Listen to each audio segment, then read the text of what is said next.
taxing and spending functions of government could remake the political as well as the physical landscape of the nation. And these programs, the New Deal's programs, they were really controversial. One 1939 public opinion poll found that in response to the questions, Gallup asked the questions, what's the best thing FDR has done?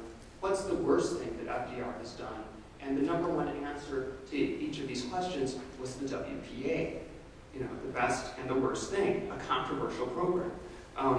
The American people, in short, loved what the federal government could do to transform their communities and provide work, but many were also worried about the political implications of such a revolutionary step. And conservative opponents of the New Deal were quick to recognize the effectiveness of Hopkins' philosophy. In the 1930s, tax, spend, and elect had helped FDR to 2 presidential terms and had laid waste to the Republican Party. So the New Deal's opponents responded, spearheading the drive to pass the Hatch Act in 1939, a measure designed to prevent what the act termed, quote, pernicious political activities, the use of public works funds to influence elections. And this measure, Roosevelt contemplated vetoing it and then ultimately signed it into law.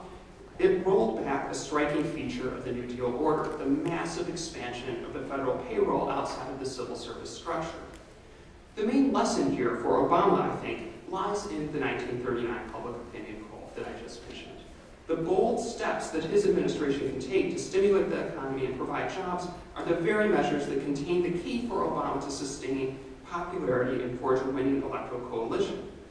These measures will, by definition, also excite intense opposition. Reducing unemployment, passing health care reform, change we can believe in, more email from David Plouffe, all of these things could very well be Obama's WPA, in the sense that people will perceive them simultaneously as the best and worst things he has accomplished.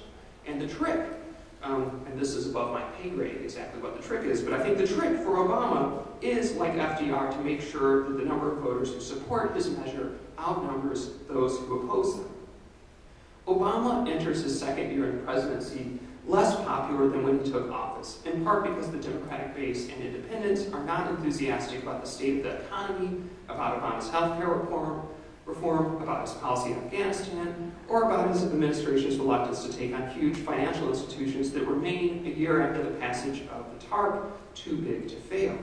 What happened to the charismatic and unflappable Obama from the campaign trail, his supporters worry? What happened to the author of the magnificent and eloquent Audacity of Hope and Dreams from My Father? Where did that guy go? He's still there, but it seems that conservative observers are the only ones right now who appreciate Obama's achievements to date. Take New York Times columnist Ross Douthat. He's sort of the poor man's David Brooks on the op-ed pages of the Times. Douthat recently argued that, quote, between the stimulus package, the pending health care bill, and a new raft of financial regulations, Obama will soon be able to claim more major legislative accomplishments than any Democrat since Lyndon Johnson.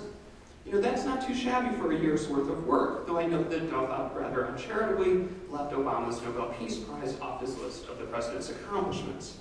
But as another conservative recently observed sympathetically, Reagan speechwriter Peggy Noonan, in a Wall Street Journal column, defended Obama's presidency against criticism from the left. Despite these achievements, Democratic voters have been notably quiet in voicing support for their president. Why is this? Noonan thinks that this is odd.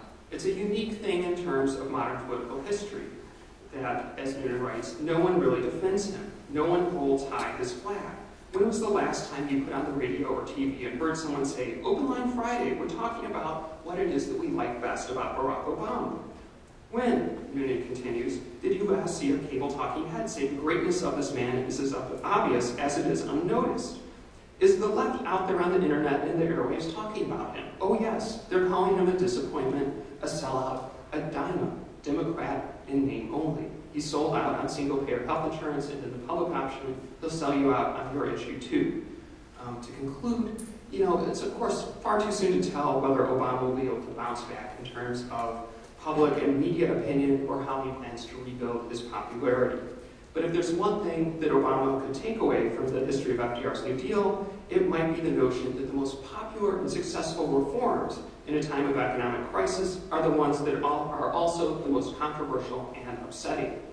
If Obama follows through in this spirit of the New Deal, operating in a bold and pragmatic fashion, his administration might very well be able to deliver, if not by the 2010 elections, then by 2012, they might be able to deliver what Roosevelt once demanded of his own New Deal, quote, a smashing answer for those cynical men who say that a democracy cannot be honest or efficient.